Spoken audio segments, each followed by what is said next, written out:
ನಮಸ್ಕಾರ Karnataka, welcome back to my channel. ಇವತ್ತು ಬೆಳಿಗ್ಗೆ 6 ಗಂಟೆಗೆ ಎದ್ದು ಬಂದಿದ್ದೀನಿ. ಏನಕ್ಕಪ್ಪ ಅಂದ್ರೆ ಕಂಪ್ಲೀಟ್ ಆಗಿ ಇವಾಗ ನಮ್ಮ ಜಮೀನ ಆರ್ಗಾನಿಕ್ ಮಾಡಕ್ಕೆ ಹೊರಟಿದ್ದೀನಿ. ನಾನು ಇಷ್ಟು ದಿನ ರಾಸಾಯನಿಕ ಗೊಬ್ಬರಗಳನ್ನ ಯೂಸ್ ಮಾಡಿ ಬೆಳೆದಿದ್ದಾರೆ. ಸೊ ಟೈಮ್ ಹಿಡಿಯುತ್ತೆ ತುಂಬಾನೇ. ಸೊ ಬೇಸಿಕಲಿ ಇವಾಗ ಆಲ್ರೆಡಿ ತಿಪ್ಪೆ ಗೊಬ್ಬರ ಎಲ್ಲ ಹಾಕ್ಸಿ ಶುರು ಮಾಡಿದ್ದೀನಿ. ಇವಾಗ ನಾನು ಆಗ್ತಾ ಇರೋದೇನಪ್ಪ ಅಂದ್ರೆ DNC 90 ಅಂತ ಅಂದ್ಬಿಟ್ಟು. ಸೊ ಇದು ಮತ್ತೆ ಇನ್ನೊಂದು ಕ್ರಾಪ್ ಸುಧಾ ಅಂತ ಯಾವುದೋ ಕೊಟ್ಟಿದ್ದಾರೆ. ಸೊ ಇದ್ರ ಬಗ್ಗೆ ನಿಮ್ಗೆ ಆಮೇಲೆ ಮಾಹಿತಿ ಕೊಡ್ತೀನಿ, ನಾನು ಕ್ಯಾಪ್ಷನ್ ಅಲ್ಲೂ ಮೆನ್ಷನ್ ಮಾಡ್ತೀನಿ.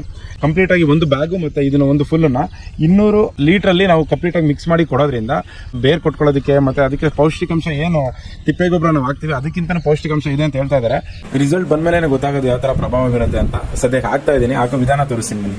ಡ್ರಮ್ ಫುಲ್ ಇಲ್ಲದೆ ಇರೋ ಕಾರಣ ಬರೀ ಕಾಲ್ ಭಾಗ ಮಾತ್ರ ಹಾಕೋತಾ ಇದ್ದೀನಿ ನಾನು. ಹಾಗೆ ಕ್ರಾಪ್ ಸುಧಾ 200 ml ಹಾಕೋತಾ ಇದ್ದೀನಿ. ಇದನ್ನ ಹಾಕಿ ಚೆನ್ನಾಗಿ ಮಿಕ್ಸ್ ಮಾಡ್ಕೊಬೇಕು. ನಂತರ ಪ್ರತಿಯೊಂದು ಗಿಡಕ್ಕೂ 1 ಲೀಟರ್ ಅಂತ ಹೇಳಿದೆ, 1 ಲೀಟರ್ ಹಾಕ್ತಾ ಇದ್ದೀನಿ. 1 ಲೀಟರ್ ಅಂದ್ರೆ ಕರೆಕ್ಟ್ ಆಗಿ ಎಕ್ಸಾಕ್ಟ್ ಆಗಿ ಒಂದು ಸಣ್ಣ ಪುಟ್ಟ ಅಷ್ಟು ml ಎಲ್ಲ ಕಡಿಮೆ ಆಯ್ತು ಅಂದ್ರೆ ಏನು ತೊಂದರೆ ಇಲ್ಲ. ಇದು ಎಷ್ಟು ಹೆಚ್ಚಾಗಿ ಹಾಕಿದ್ರು ಏನು ತೊಂದರೆ ಇಲ್ವಂತೆ. 1 ಲೀಟರ್ ಹಾಕ್ತಾ ಇದ್ದೀನಿ. ಇವಾಗ ಒಂದು 4 ಲೈನ್ ಹಾಕ್ದೇನೆ ಬಿಟ್ಟಿದ್ದೀನಿ, ಡಿಫ್ರೆನ್ಸ್ ಗೊತ್ತಾಗ್ಲಿ ಅಂತ ಅನ್ಬಿಟ್ಟು. ಇದನ್ನ ಯೂಸ್ ಮಾಡ್ಲಾ ಬೇಡವಾ ನೀವೇ ಕೆಳಗಡೆ ಕಮೆಂಟ್ ಮಾಡಿ.